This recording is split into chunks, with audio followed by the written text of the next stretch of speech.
Hello, everyone. My name is Heather Jones, and I'm the Policy Data and Evaluation Branch Chief in the Division of Energy Assistance within the Office of Community Services in the Administration for Children and Family.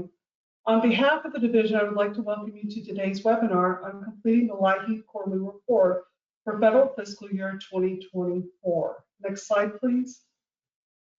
Today's webinar will provide an overview and reminders for completing the LIHEAP Quarterly Performance and Management Report, otherwise known as the LIHEAP Quarterly Report.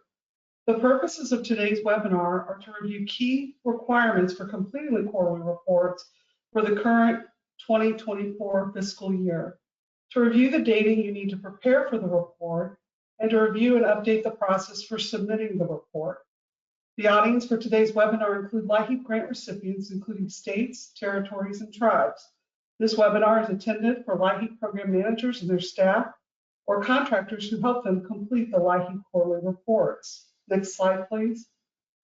Today's webinar has two presenters experienced in providing LIHEAP training and technical assistance.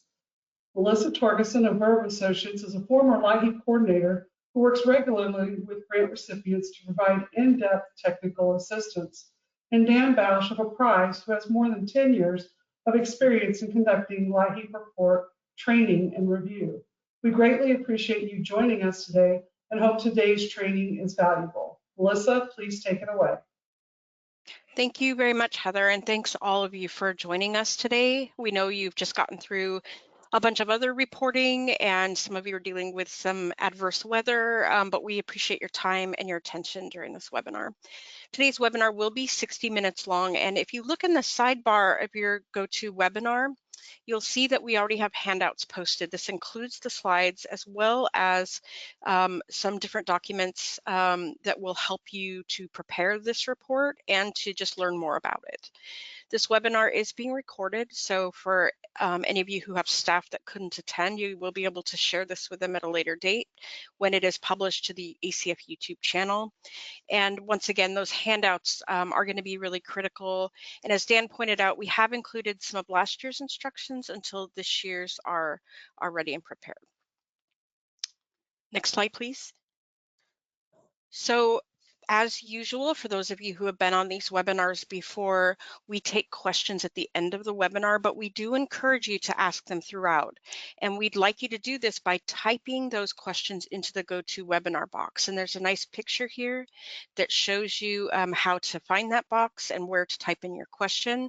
If you're not seeing it, you should be looking for a little orange arrow, and if you click that, your sidebar will expand and you'll be able to see all those handouts as well as the question box. We'll review those questions at the end of the webinar, answer as many as we can, and if for some reason we can't get to yours, we'll respond to you directly following the webinar. This is an outline, and I'm not going to spend time walking through this, but I am going to say that when you hand these slides or the slide deck to someone, or you want to reference it later, this is a pretty handy table of contents or index, and it really walks you through the different things that we're going to talk about today. So it's a nice little tool to be able to better navigate these slides after the webinar. And on the next slide, I think we're going to go ahead and ask a poll. And we want to start this webinar by asking how prepared you think your team is for correctly completing the LIHEAP quarterly report for Q1 of FY24. Are you not at all prepared? You haven't yet turned your attention to this? Are you a little prepared? You're aware of it, or maybe you've done it before, but you really haven't started working on this year's? You're mostly prepared. You're already starting to pull together data and working out any data issues you might have. Or you're very prepared, you're already working on it, you understand it, and you feel confident that you'll get it done correctly and on time.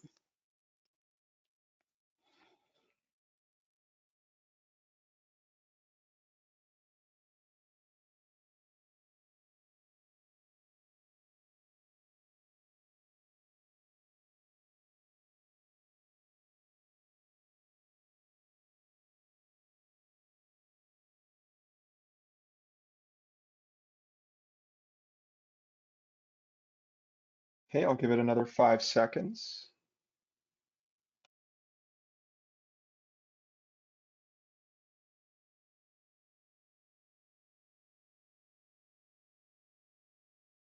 All right, So it looks like most of you are either a little or mostly prepared, and hopefully this webinar will give you the extra oomph you need to feel a little bit more confident. For those of you who are very prepared, hopefully we can assure you that you're doing things correctly. And those of you who are not at all prepared, we're going to do our best to get you up to speed, but please know that there's a lot in this webinar. And if you're new or this is overwhelming, we are available after the webinar to provide any training and technical assistance you might need to get you through this report. And I'm going to turn it over to Dan, I think. Hello, this is Dan. Thank you again for joining us. We're going to start by talking about what the LIHEAP Quarterly Report is and the background history of the report. So since the beginning of LIHEAP, HHS has collected different pieces of information about LIHEAP programs at the state, territory, and tribal levels. Historically, those reports have focused on what you are planning for the upcoming fiscal year, and then the outcomes or summary information of what your program did during the past fiscal year. So looking forward to what's to come, and then looking back at what happened in the prior year. In 2022, in order to try to provide more timely information on LIHEAP activity, HHS created the LIHEAP Quarterly Report, and that was approved by the Office of Management and Budget within the government after public comment. Next slide. So we're going to look here at the kinds of LIHEAP reports and how the quarterly report fits in. So first, looking forward at what's going to occur in the next year, we have your LIHEAP model plan, and that says here's the different components we're planning on operating, here's the characteristics of our programs, the maximum and minimum benefits, and how our programs are going to look for the coming fiscal year. Then after the fiscal year has concluded, there's different reports that are due that look back at what happened in the prior fiscal year. First, there are some reports related to obligations and fiscal information, like the carryover report and the SF 425. Then there's the household report, which is for information on how many households receive different types of assistance. And that report is where states and territories do a long form and tribal grant recipients do a short form. And then the 50 states and the District of Columbia also submit a report called the Performance Data Form, looking at how funds were obligated and the impacts of LIHEAP. And all those are looking back at the prior fiscal year and are not really available until well into the following fiscal year when those are reported. So to try to get reported information that was more real time as to what was occurring in the program, HHS created the quarterly reports, and they ask for a few key indicators that can be made available to you, to HHS, to stakeholders, and to the public about LIHEAP and about how LIHEAP funds are being used to help income eligible households. Okay, next slide. So I mentioned the report was made in 2022, so it's fairly new. The report has been approved until 2025. And whether you are a tribal grant recipient, a territory, or a state, you're asked to submit the LIHEAP quarterly reports each quarter. Last year in 2023, HHS made some changes, some small changes to the report, mainly to make some items optional for tribal grant recipients that received less than $50,000 in regular LIHEAP funds. Also in 2023, OCS Enterprise began to review the quarterly reports in an effort to assist all of you with finalizing those reports and making sure the information was clear and correct. Okay, so what are the purposes of this report? Yes, there's an interest in more real-time data, but there's also an interest in knowing different kinds of information that are very important for telling LIHEAP's story. The LIHEAP Quarterly Report looks at program outcomes. That's how many households were assisted with a benefit. It asks for information on program impacts. We're going to look at these later on in the webinar about what each of these items is. These are related to how LIHEAP has helped households to maintain energy service. The quarterly report asks for information about program changes you may have made during the fiscal year, such as if you changed your income eligibility criteria, or you decided to provide supplemental benefits, things like that that are just valuable for HHS to know. And it also collects information about challenges that you may be facing in administering your programs and different areas where you may need technical assistance to try to help you with reporting or with aspects of program design and implementation. So it asks for all these different kinds of information for key indicators. So the information in the report helps to track important indicators closer to real time on a quarterly basis. It can help demonstrate how much LIHEAP activity is occurring at different times of year. It also allows HHS to be able to respond to questions they get on a regular basis on LIHEAP and how funds are being used. The quarterly report information is helping to inform where additional training and technical assistance is needed. And it helps to communicate information to the public about LIHEAP in what's called the LIHEAP data dashboard. Next slide. So in case you're not aware, HHS has taken the quarterly report data that you've submitted for the past and has made it accessible on a LIHEAP data dashboard. The URL is on this page and you can find it if you search for it in Google. And this lets you look at your own data, other grant recipients' data, and national data from the LIHEAP quarterly reports. So it's a really valuable tool and we encourage you to go look at it and to see how the information is available. All right, so now we're going to talk about what's new with the quarterly reports for fiscal year 2024 with the upcoming reports. Okay, so first we wanted to update you on the announcements related to the report and the submission for the report. OCS is working to release an action transmittal for the report that should be coming out very soon. That's going to include the instructions for the report. The instructions are the same as the prior instructions, but include more detailed information based on different questions and different items found in last year's reports. So keep an eye out for a communication soon about the action transmittal and the instructions.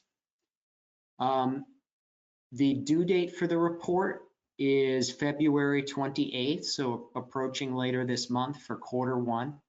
That's information from October through December of 2023, which is quarter one of fiscal year 2024.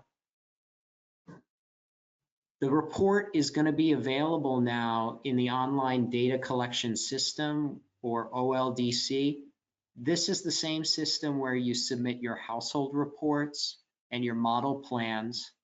And so to have all the reports in one system across these different reports, OCS has moved the quarterly report into the online data collection system. So that's a change from submitting the reports in the past using a spreadsheet in Basecamp. One item I wanted to point out is in the handouts for this webinar. So on the side of your screen where you see the GoToWebinar, there are in the handouts the action transmittal and instructions from last year. And we put those there just to be helpful for you so that you can have them and see them, since the basic parameters of the report have remained the same. So you can download those, and there's a spreadsheet form for the 2024 reports that you can use as a template and download. All right, next slide. So here's the schedule for the 2024 LIHEAP Quarterly Reports. So one report is due for every quarter of the year, so every 3 months. The first one is due the end of this month, and then the other dates are in the last column here. So quarter 2 will be end of April, quarter 3 end of July, quarter 4 end of October.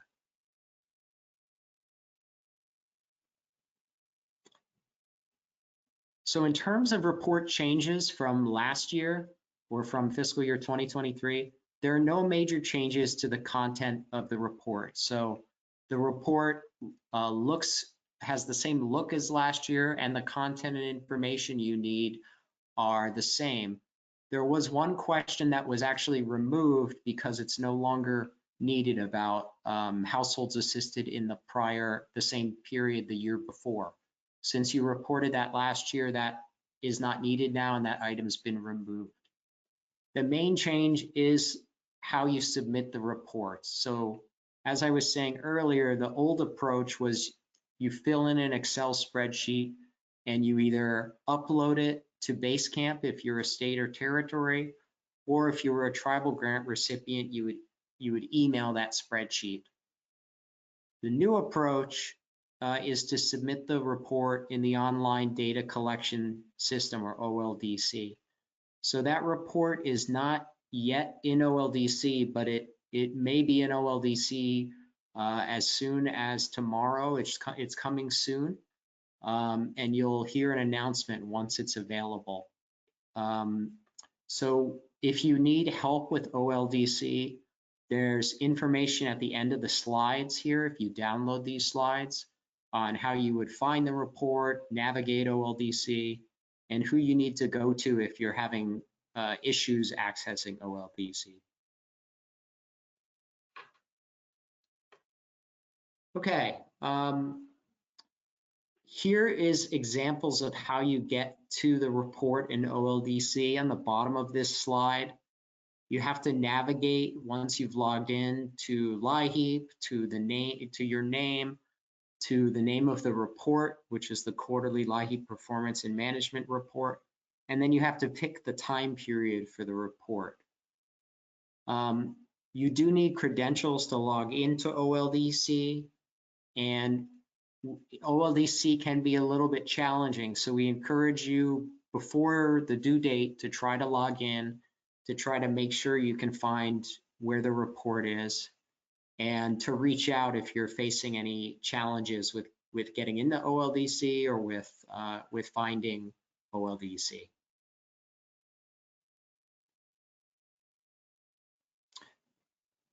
So also this year, there are a few different resources to help you with the report, and these are handouts for this webinar. So one is that Excel spreadsheet template that I mentioned earlier. You can download that and use that to start preparing your report. There's also a document called the Check Before You Submit document, and that is that's new, and that's to help you look at your report and see if you can answer basic questions to make sure your report is complete and ready to be submitted. So we encourage you to use that to check your report and to be ready prior to submitting. We also have an OLDC guide that can be shared if you need more information on using OLDC.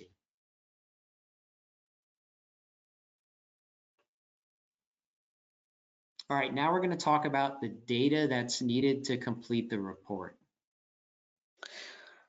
All right, so in this section, we're going to go over each of the data elements that you'll need in order to put into the report. And then in the next section, we're going to actually talk about how to complete the report. So we'll kind of hit, we'll kind of blend at the margins here, but it's worth going over twice in some cases. So you're going to need 4 different types of data and information to complete the quarterly report. This includes information on assisted households, information on their energy status, fiscal data regarding obligations, as well as any kind of information you might have about program implementation, new things you're doing, challenges you have, etc.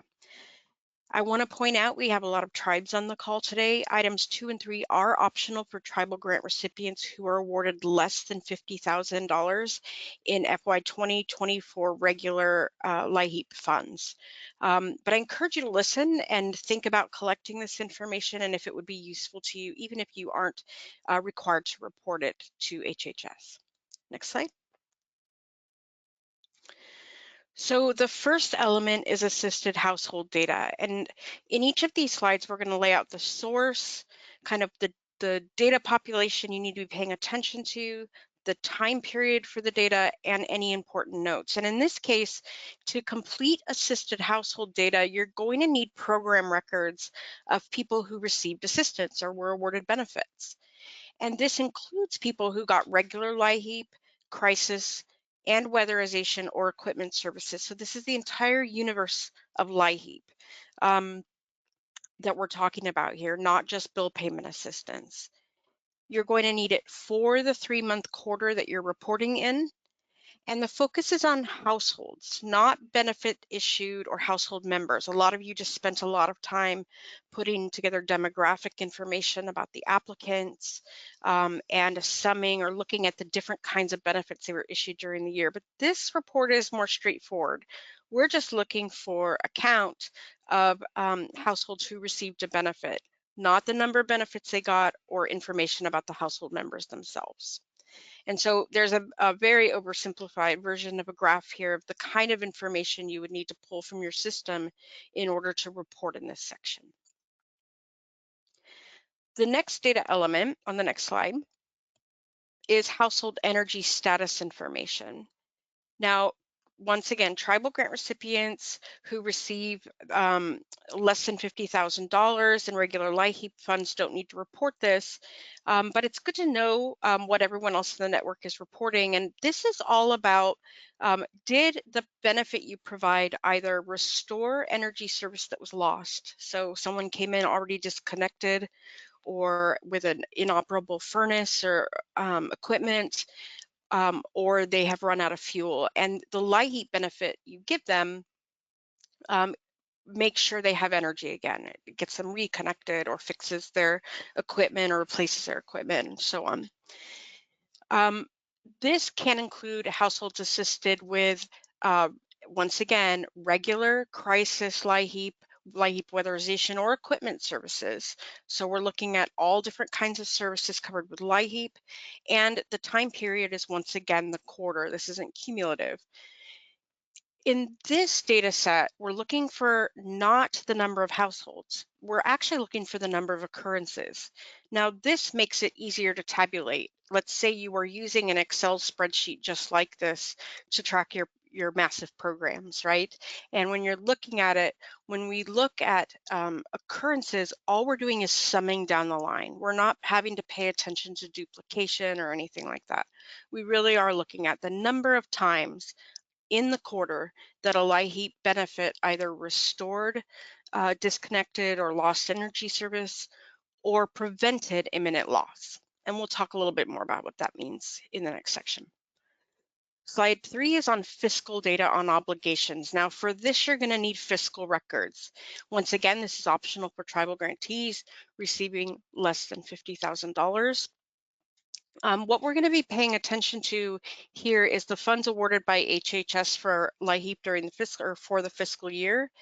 We're going to report the amount as of the last day of the quarter, and the focus is obligation, which is different than expenditures. And we will once again cover some examples of those differences in the next section. But this is an example, once again, of a fiscal record you might be keeping. We'll point this out again as we walk through the instructions, but this is one of those areas when we look at the data time period and it's different than the others. In those other two sections, we're looking at just the 3-month period. For this one, we're actually going to be looking at cumulative amounts from the beginning of the year. The next data element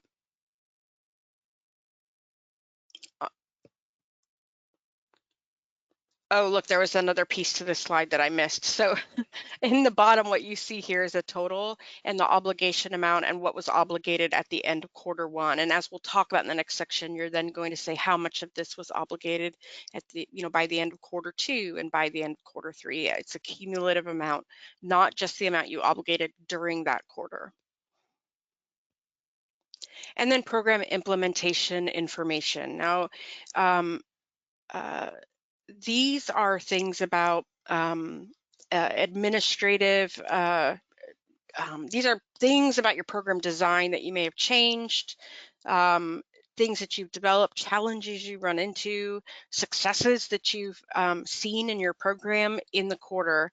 And we do see some people leave this blank, and I can't underscore enough, but I know Heather's on the call too and is probably nodding her head vigorously because this information is really valuable to OCS. It helps them identify where changes or developments might be needed at their side, but also what's happening in the field and where people might need training and technical assistance. Next slide. So let's walk through some instructions. So we'll go a little bit deeper into each of these 4 areas. So total households assisted is going to go in section 1. And so let's just jump right into that. This section asks you to report 1 data point. So some of you just finished the household report, and you know that when we asked you to report households, we were asking you to do it by component and by poverty level and by vulnerable status. This comparatively is pretty straightforward. We're asking you to just provide the total count of households assisted by LIHEAP during the 3-month quarter. And it goes in this 1 slot. You will notice that in the past, you had to report what you put in this place or this box. In the past, you had to put in what the same number was for last year. And now that is pre-populated based on your prior year report. So that's been removed. Next slide. So to be clear, this should include households that were issued or awarded a benefit during the quarter that was paid in full or in part with federal LIHEAP funds. Now, when we say awarded a benefit, this is going to be up to the discretion of states to determine, and states, tribes, and territories to determine what that means. For some of you, that'll be the pledge date. For some of you, that'll be the date the utility was paid.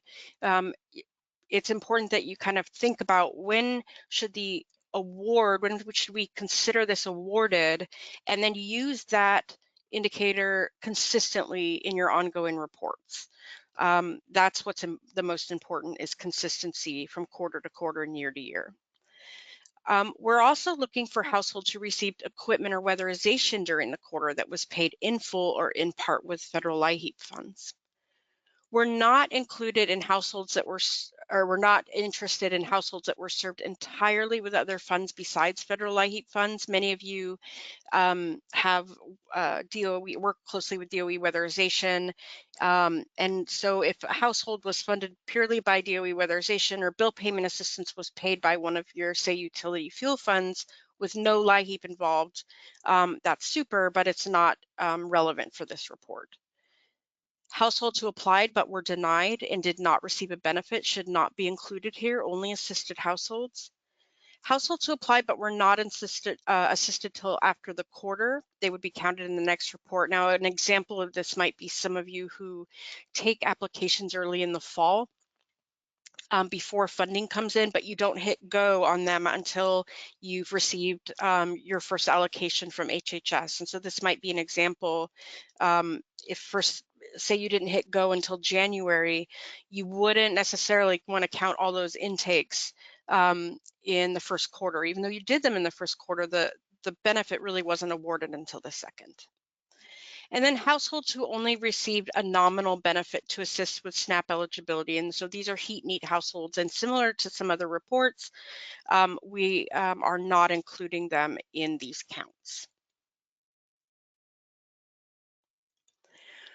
When you are calculating this, we're talking about households. As I mentioned before, we're not looking at the number of benefits issued or the number of benefits each household got.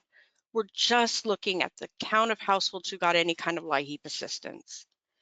If a household received multiple benefits during the same quarter, we only want to count that household once. And so in that quarter, if Joe Smith got both a heating regular and a heating crisis benefit, we're still only counting Joe Smith once in that quarter. Do I count a household in the report if they were counted in a prior quarterly report?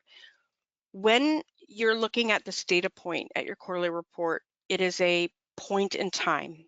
So we are looking at the quarter for which you are reporting on. Which means that if Joe Smith got a heating benefit in Q2, but got a crisis benefit in Q3, you're going to see Joe Smith appear in both the Q2 and Q3 reports. You should be gathering all of the data people who got awarded during the quarter you're reporting on and be counting those households. And what about LIHEAP weatherization and equipment? The intention is to include all assisted households in the quarter who receive some kind of LIHEAP. And so you may need to work with program partners to get this information on a quarterly basis to identify and include households assisted with either some of you do emergency equipment repair and replacement or full-on weatherization.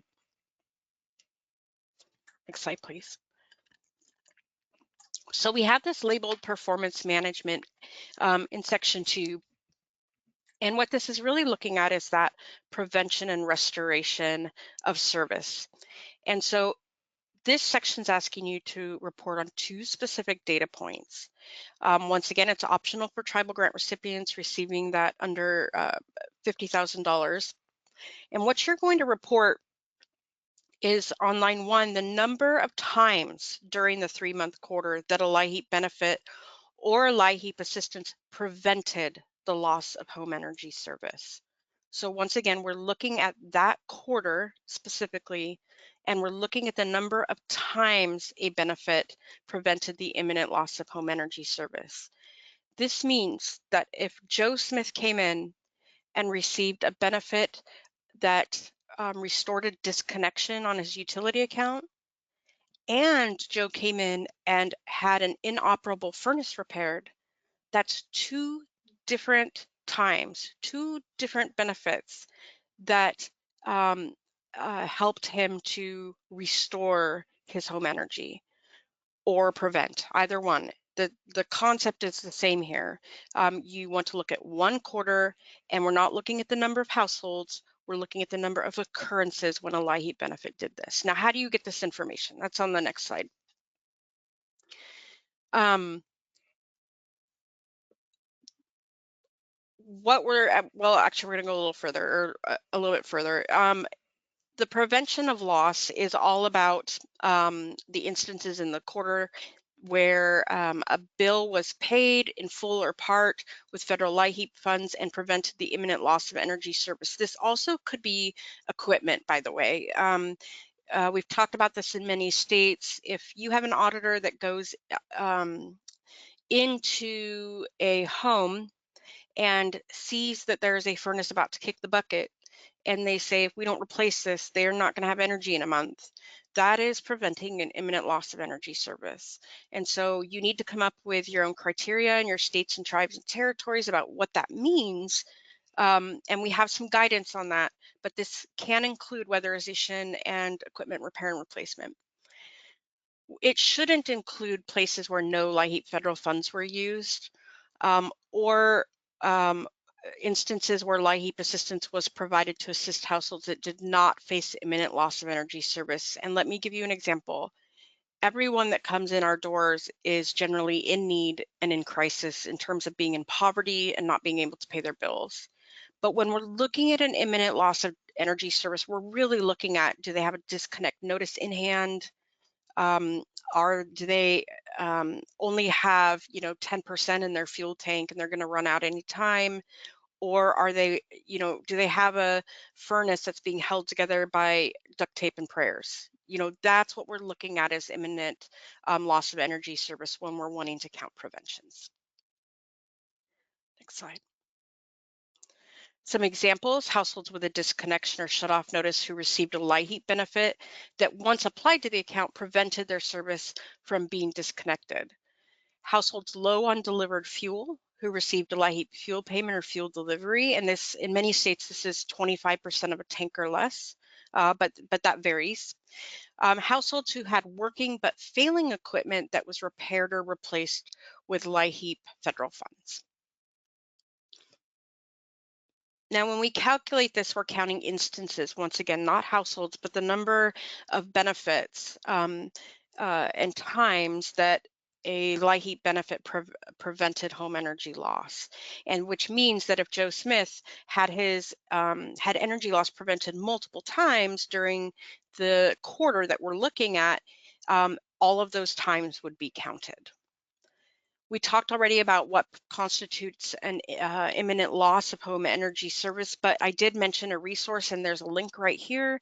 If you go to that link, it gives some good examples on how to maybe come up with a definition that your state, tribe, or territory can use so that everyone is on the same page about what a prevention entails. And then finally, it's important to note that some people just automatically assume that these preventions or restorations are going to be out of crisis funds, but we know that in many cases a regular benefit can mitigate a crisis. And so we caution people to be looking across their program, not just at crisis benefits, but at all elements of their program to identify whether or not a benefit prevented home energy loss. And now let's get into restoration a little bit. And this is when a benefit that's paid in full or in part with federal LIHEAP funds restored home energy service to a household that has lost services. So we shouldn't be, once again, looking at places where no LIHEAP funds are used, or instances when LIHEAP assistance was provided to households that still had energy service. So in this case, we really are, if you go to the next slide, talking about households who are either shut off, they've already been disconnected, where they don't have any amount of a deliverable fuel, or they have non-working or red tagged equipment that was repaired or replaced with LIHEAP. And so some of you are collecting, if you want to go to the next slide, some of you are collecting this data in a spreadsheet. For example, you're looking at their account status at the time of application. That's one way people do it. Some people will call the vendor. There's a number of ways to get this data, but it's important that you try to get it from the applicant at the time of application. Guidance for calculating: you're going to count instances in restoration just like you did in prevention. And you're going to count all of the instances. So we're not doing an unduplicated count here. We want to know all the times, even if it means Joe Smith got 2 or 3 benefits. A restoration should be an instance where you know the energy service was lost and you have an assurance that it resulted in service being regained. So if you serve a bunch of people or collect applications at the beginning of a year and you may not serve them until several months in, it's difficult to know whether they had been reconnected at the time. We can't make assumptions about whether or not that LIHEAP actually helped them with a disconnection because it's been so long. And so that's one example, and why we put this here. You need to be reasonably sure that your benefit was the reason they were reconnected. Once again, there's a supplement on this and a link here. You can go look at what that looks like in some states, tribes, and territories. And same as prevention, we know that sometimes a regular benefit can result in a household being reconnected. And so you should not just be focusing on your crisis benefits when you look at this count. In the next section, we're getting into the fiscal, and this is estimated uses of LIHEAP funds. If you want to go to the next slide. So this asks you, once again, one data point. It's deceptively simple. It's optional for tribal grant recipients who were awarded less than $50,000. And what you're going to report here is the cumulative amount. So you notice that we've spelled this out because each of these data points so far has kind of asked for a different kind of count. The first is looking for an unduplicated point in time. The second is looking for a possibly duplicated point in time. And this is looking for cumulative. And what we're wanting to see is the amount of funds that have been obligated as of the end of the quarter you're reporting in. We have noted that column B here is not applicable for quarter one and shouldn't be used. So we'll only be using column A in the upcoming report. So we talk about this in a lot of webinars and a lot of training, but it bears repeating. There's a difference between obligations and expenditures. This report is looking at obligations, not what you spent, but what you obligated. And this definition varies across grant recipients. So in some places, obligations are the same as expenditures, but in many, they're not. And so expenditures generally include benefits that are issued and paid, or money that was spent on salaries, for example. In some cases, though, obligated funds aren't actually expended until after the end of the fiscal year. So an example, if you use subgrantees, you may obligate a set number for heating assistance to your subgrantees, and it's considered obligated even if they don't spend it until the following year. So some examples that we've seen in the field, approval letters issued to clients are considered obligations even if they haven't been paid on. Credit lines established with vendors, purchase orders, or contracts to perform services. If you are a state, tribe, or territory that doesn't know what your definition of obligation is, I would recommend that be one of the first things that you do, is to go find that or learn it and write it down. It's very important and it guides a lot of what you report on, and it will be very useful if you ever have a compliance review. This area should be including all obligations of 2024 funds, and this includes any funds that you're going to be using or obligating in 2024, and that means regular and the Supplemental Infrastructure and Investment Job Act, IIJA funds, for those of you that still have them. You're going to report the cumulative, the total amount obligated in the whole fiscal year to date. So this means that for the quarter 2 to quarter 4 reports, you're not just reporting the funds obligated in that quarter, you're reporting the total amount obligated to date, including the prior quarters. You shouldn't be including any non-federal LIHEAP funds, any prior funds that have already been obligated that you carried into 2024, and expenditure amounts if you define obligation differently than expenditures. In other words, you really need to only be counting monies that were obligated in 2024 at the end of each of these quarters. Here's an example, because we like examples.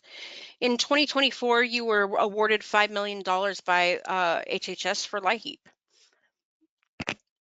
In quarter 1, you obligated $3 million of these funds. So we're going to see that here in the graph come up that you obligated $3 million, and the cumulative amount you're going to report in the quarterly report is $3 million.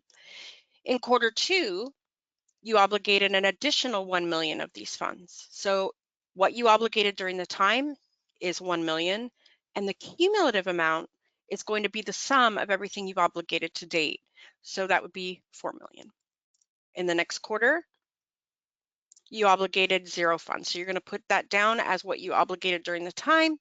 And then what you're going to see here is that the cumulative amount to report in the quarterly report is still going to be $4 million. You didn't do any additional funds, but you are counting the previously obligated funds from quarters 2 and 1. And then in quarter 4, you obligated 800,000 of the remaining funds, and you decide to carry over 200,000 for obligation later in 2025. So you're only going to count that 800,000 that you actually obligated, and you're going to add that to the cumulative total for the year.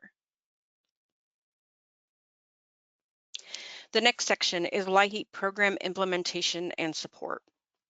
And this is an area that is really important to OCS, and it asks you to answer questions and give short descriptive responses about program changes and challenges and needs. There's some differences um, in the questions asked by quarter. So you'll want to pay attention to that.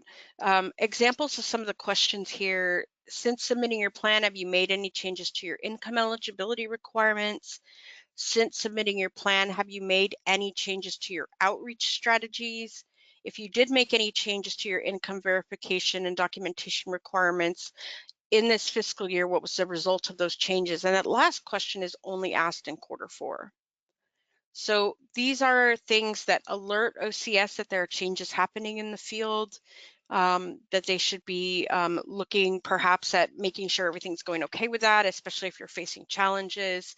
And it also should be a cue for you to make sure you've gone in and updated your grantee plan. Next slide. Some of the questions in this section require a yes or no response, and when you do answer yes, you'll need to provide a brief explanation of what, when, and why changes. So if you say, yes, I changed my income eligibility requirements, it would be really great if you told us some details, what, when, and why they were made, and there's a response space in each question. So if you're answering yes, you should expect to give us a little more information. Some of the questions only ask for a narrative response. And I love this bullet: please provide a response. And it's very easy, especially when you're overwhelmed, to just breeze past that. But OCS really uses this information, and I encourage you to give it some thought and take a few minutes to provide information in those open-ended questions.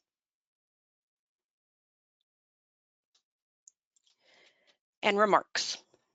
This is a chance to tell HHS all the things you don't like. No, I'm just totally kidding. This really is a chance to provide any comments about issues in the report. So for example, let's say you're a state that in Q1 had issues getting your weatherization data from your weatherization partners, but you wanted to get the report in.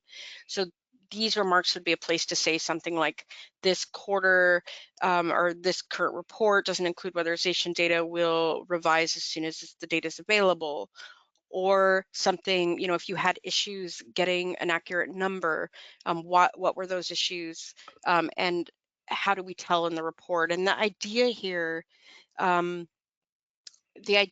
is that these are going into that dashboard that Dan showed you. And if there's a dip in a number or some number that's a little wonky and someone calls you and says, why is this there? Those remarks can be used as footnotes and are useful to be able to help explain any data reliability issues or kind of anomalies that might stick out as you're looking across all quarters or multiple years. And I'm going to turn it back over to Dan to give you some final reminders.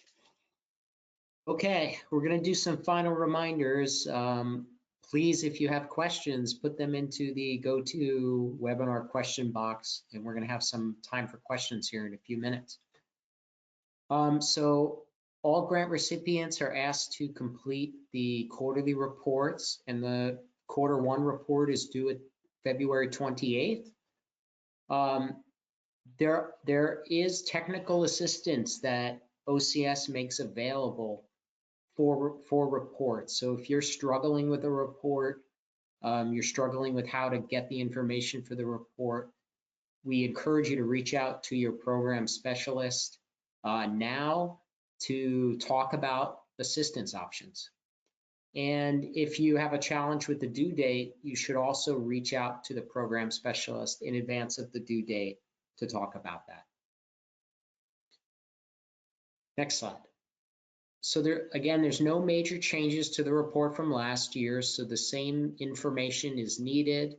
You can look at the instructions from last year for guidance, but the submission approach has changed. The report will now need to be submitted in OLDC, and you'll be receiving a communication in the very near future about about the report once it is available in OLDC, and the instructions as well.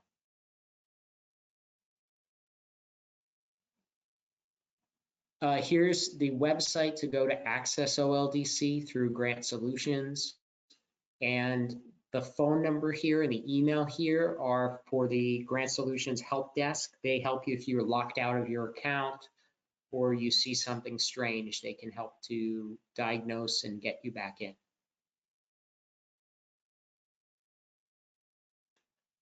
In OLDC, you don't just go in and upload a file, but you have to enter the data, then you have to save it. When you save and validate your report, OLDC has pop-up messages that alert you if anything looks strange or anything might be missing. Once you've gone through that validation process, you can certify the report and submit the report if you are the official who has the credentials to be able to certify and submit. Once you do submit the report, OCS Enterprise review the report.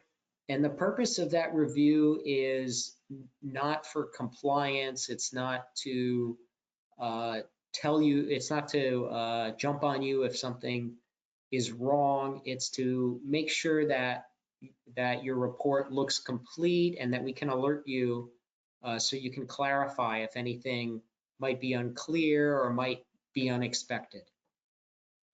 We do email you once we've reviewed your report if there's any questions about it. And we ask that you respond to the emails and that we work with you to try to address items. And a lot of the times they're just questions where you can confirm the information. Here are links to some helpful resources, and if you download the slides, you can just click on these. These are things we talked about, but you can also find resources on all of the reports on the performance management website on the required reports page, which is on the bottom here. Here's information to help find different people who can be of assistance. So the Apprise team that's helping with the final review process, as well as the maps that can help you find your program specialist. So we want to end before we do the questions with a poll, and that poll is: how helpful was this webinar in understanding what's needed to complete the LIHEAP quarterly reports for fiscal year 2024? Not at all helpful, not too helpful, somewhat helpful, very helpful. Your answers to these polls help us to know how the webinar went for you and help us to identify ways we can improve. So if you could please answer the poll, and then we'll go to questions.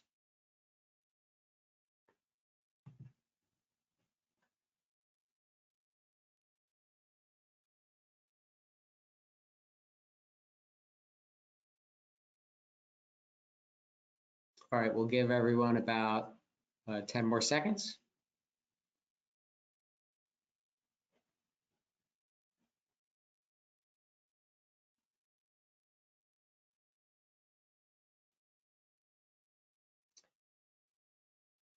Okay.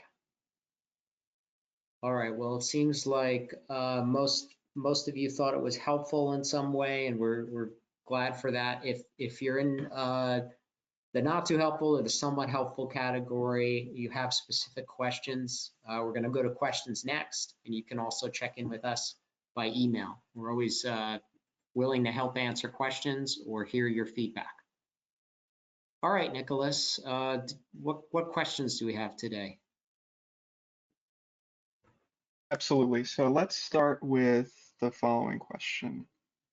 Will the reports be compared to other reports submitted, like the household report or the grantee survey? So yes, the answer is yes. When the reports get submitted, when we look at them, we look to see if information is complete, but we also will look to see if there's anything that really seems to not match against the other reports very well. And that's really just to make sure that there's not a typo or something like that, or some change that is major from the year before or from other quarters in the year. So there's a comparison process done, and we really recommend that for all of you, especially if you're new to your program. If you're given the report numbers and you're trying to check them and make sure they're right, it's a good practice to look at maybe the same quarter last year to see if the numbers seem somewhat similar. And if they're very similar, I'm very different from the same time last year, to try to see if you can identify if there's a reason that would occur, or if it could be some kind of a data issue.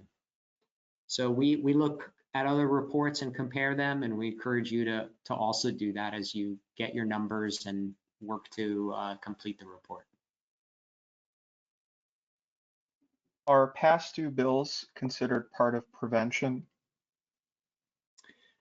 I'll let Melissa jump in on this one, but yes, if a household is behind on their bills, past due, they will receive a disconnect notice from their utility that they may be shut off if they don't address that situation. That would count as an instance of prevention if LIHEAP helped to pay their past due amounts and prevent the disconnection. Do you have any other nuances on that, Melissa? No, I mean, some states have varied that a little bit, and it is up to I say states, because right now they're the only ones reporting this in the performance measure side, but grant recipients have varied this definition a little bit, so that they're not including all past due, especially when they can't pay arrearages. So once again, that supplement's really helpful for thinking about it, but Dan's right. In general, most grant recipients consider past due notices to be a indicator for prevention when you provide a LIHEAP benefit. How do I document the use of carryover funds? So in the quarterly report, carryover funds are not a focus. In terms of the actual dollar amounts of carryover funds and what they're being used for, obligated for. In that first section on assisted households, you're going to report any household that was assisted. Doesn't matter if it was LIHEAP funds that you just received or LIHEAP funds that you received the year before and are continuing to be used in the current year. Anybody assisted in that 3-month quarter gets counted. When you jump down to section 3 on the cumulative amount Melissa talked about of obligated funds, that's just focused on the amount of funds you were given by HHS in this particular year, this fiscal year, what amount of those you obligated. So carryover funds are not a focus there. If you're a state, you have to provide a little bit more information in the performance data form on carryover funds. And if you're a tribe or a territory or a state, in December, you have to submit your final carryover report each year indicating how much you're carrying over and what you're going to be using that for. So that report is really where the carryover funds come into play. Do we count crisis grants issued to a household as a separate household? Or does this household receiving a non-crisis grant and a crisis grant count as one household? If it's the same household that got a regular benefit and got a crisis benefit, it's still one household. So in the first section in the quarterly report, you want to count that household just once when you're reporting the total number that's assisted. Same thing if you have a household that got heating assistance and then later in the year got later in the quarter got cooling assistance, which probably wouldn't happen, but maybe heating assistance and they got weatherization during the same quarter. through LIHEAP weatherization, you still want to count them only once. And the way to really do that is you have to have information that lets you identify each household. So an ID or address or other identifying information. And it looks like we're hitting the 4 o'clock window. So if we want to be respectful of your time, but if you submitted a question and we didn't answer it, Nicholas, myself, and Melissa will reach out to you if it's something specific you had. And we encourage you again to reach out with any questions, and we're very grateful for your time today.